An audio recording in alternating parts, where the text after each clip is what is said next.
ఇది ఎక్కడ ప్లానింగ్? లాస్ట్లో నేను నా జీవితంలో ఇప్పటి వరకు వినలేదు లైలా, ఇప్పటి వరకు వినలేదు.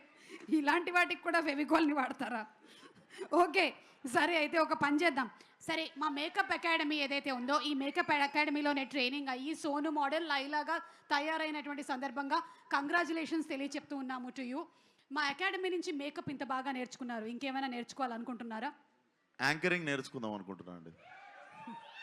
మైక్ పట్టుకోగానే నాకు అర్థమైపోయింది, పట్టుకున్నటువంటి ఆ పద్ధతిని బట్టే అర్థమైపోతుంది మీకు యాంకరింగ్ అలవోకగా వచ్చేస్తుంది అని.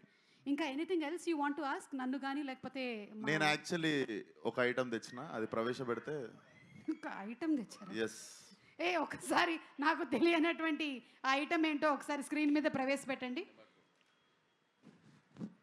అయ్యో, నేనేం చెప్పలేదురా నాయనోయ్. ఒకసారి మధ్యలో ఉండేటువంటి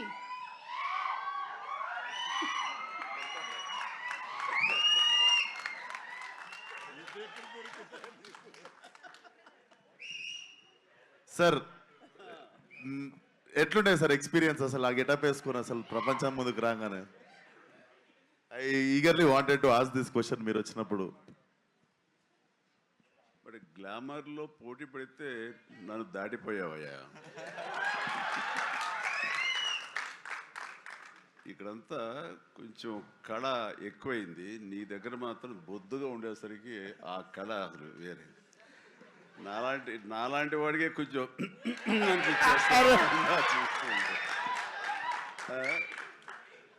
చూడాలి, సినిమా చూసిన తర్వాత తట్టుకోగలమో లేదో.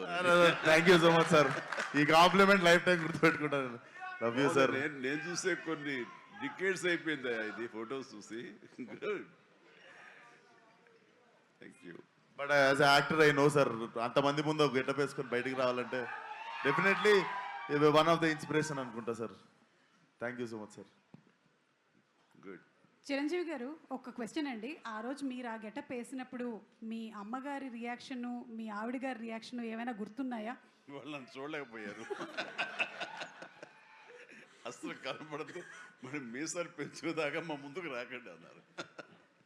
కానీ విశ్వకి వేరే ఎక్స్పీరియన్స్ ఉన్నట్టుంది. విశ్వకి మా వాళ్ళు చీరలు కట్టుకొని, మ్యాచింగ్ చీరలు కట్టుకొని సెట్కి వచ్చారు సార్ ఫోటో దిగుదామని. మళ్ళీ ఎప్పుడు కట్టుకుంటున్నాం అని.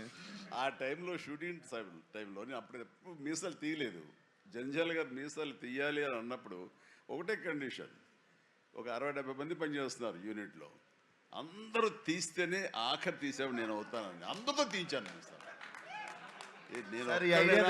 నేను ఒక్కడైనా ఆ రకంగా ఉండాల్సింది, అందరూ ఉండాలి సెట్లో, అందరూ తీశారు. స్టిల్ కూడా ఎక్కడ ఉండాలి సార్. ఈ ఐడియా నాకు వచ్చుంటే అదిరిపోయేది సార్. అసలు అందరి చేత చీరలు కట్టించేవాడు. ఫస్ట్ మీ డైరెక్టర్ రామ్ నారాయణ గారితో మీసాలు తీయించారు అందరికి. అసలు నాకు ఈ ఐడియానే తట్టలేదు అసలు. అదే అంటే ఆ రోజుల్లోనే చిరంజీవి గారు చాలా కంఫర్ట్ ఉంటుంది తెలుసా, అందరికి తీసేస్తే నాకేముంది అన్నట్టుంటుంది అసలు. ఏం పర్వాలేదు విశ్వక్, ఈ రోజు మీరు ఇది మాట్లాడారు కదా, రేపటికల్లా మేము రెడీ అయిపోతుంది చూడండి. మీ మొత్తం డిపార్ట్మెంట్ అందరికీ కూడా మీసాలు గడ్డలు తీసేసి మా వాళ్ళు ఫోటోలు రెడీ చేసి పెట్టేస్తారు. ఎందుకు మీ ఫ్యాన్స్ అంతా చీరలు కట్టి వెళ్ళమని థియేటర్కి వదలొద్దు ఐడియా. చేసేస్తారు సార్ వాళ్ళు పాప మాల్కి. అంటే ఈ లైలా February 14th సింగిల్స్ వచ్చి థియేటర్లో కలవమని చెప్పాడు కాబట్టి ఎలా వస్తారు అనేది మీకే వదిలేస్తున్నాము, చూద్దాము ఎలా వస్తారు. So thank you so much Chiranjeevi గారు, and thank you Vishwak. Okay, so I think ఈ మొత్తం సినిమాలో ఎవరికైనా చాలా టఫ్ కాంపిటీషన్ ఉందంటే పాపం హీరోయిన్కి. ఏ సినిమాలో అయినా సరే హీరోయిన్ అందంగా కనిపించింది, హీరో ఏమో హ్యాండ్సమ్గా కనిపించారు అని చెప్తారు. కానీ ఇక్కడ ఈ సినిమా విషయానికి వస్తే హీరో కూడా అందంగా కనిపిస్తుంది, హీరోయిన్ కూడా అందంగా కనిపిస్తుంది.